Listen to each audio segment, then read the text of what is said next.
Hello everyone and welcome back to the channel. First, I just want to acknowledge all of the new subscribers that we have, and I want to take a moment to thank all of you. I am completely humbled by this. When I started this channel, I did not expect it to grow this fast, this quickly. So thank you. And if you're not a subscriber, I do want to ask that you please consider liking, subscribing, commenting, and sharing. All of this helps the channel grow, and it is greatly appreciated, I promise you. In this video, I want to go over a topic I have only touched on briefly in past videos, and that's electoral vote splitting. Now, this was not as rare an occurrence in the nation's early elections. In fact, it was something I dealt with when I did my what-if election between Alexander Hamilton and Thomas Jefferson last weekend, which I will link right up there. States splitting their electoral votes was common back then and may have been expected when you look at how the rules were written and set up for selecting the president and vice president in the first place.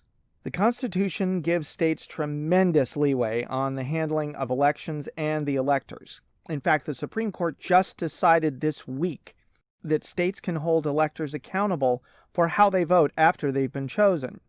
Now, only 32 of the 50 states plus the District of Columbia have these types of laws in place, which are intended to discourage faithless electors.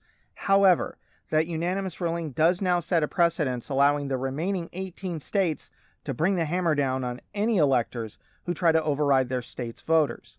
Almost every state apportions their electoral votes based on who wins the state's popular vote, whether it be by 90% in the nation's capital or, say, 537 votes in some state I forget in an election I can't remember. Another approach to electoral votes is apportioning them according to congressional district. When it was first proposed, the idea was it would allow better representation for states that are, say, decidedly blue or decidedly red, by divvying up their electoral votes based on how each district voted. The theory being it will better represent the thinking of the state's voters. Some believe this approach is better than ignoring up to 49.9% of voters in a winner-take-all format and could result in increased voter participation. The downside to that idea, of course, is if one or more particularly large districts gives a candidate a blowout victory in the state, the losing candidate could still end up with more electoral votes by winning all the smaller congressional districts. Probably for this reason, only 2 states apportion their electors that way, Nebraska and Maine, and those are the 2 states we're going to look at because of some big news that came out earlier today. As I mentioned in my first State of the Presidential Race video, yep, that one right up there is very little polling done by district, so there's some guesswork involved, but there are people who are really good at that guesswork, and the biggest one just made a change this morning.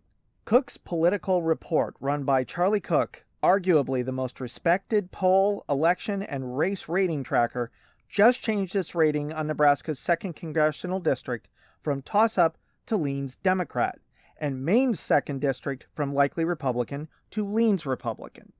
This is despite both states being likely in the other candidates' column.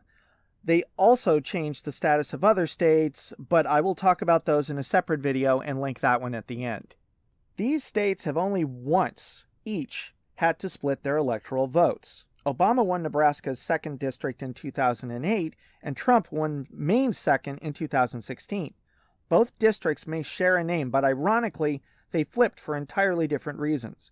Nebraska's 2nd is home to Omaha, the state's largest city, and since Democrats almost always do better in urban settings, Obama was able to walk away with an extra electoral vote. Where Maine's 2nd is mostly rural, an area type that Republicans perform better in than Democrats. Coming into this year, the consensus belief was Maine's 2nd was solidly in Trump's corner, something that is now a little shakier and is even more proof that a week, let alone 6 months, is a lifetime in politics. If both flip this election, and right now it kind of looks like it may happen, it would be the first time both did so in the same year. What that says about the current state of the electorate is anyone's guess, but it does seem to suggest polarization is just as bad on the local level as it is nationally.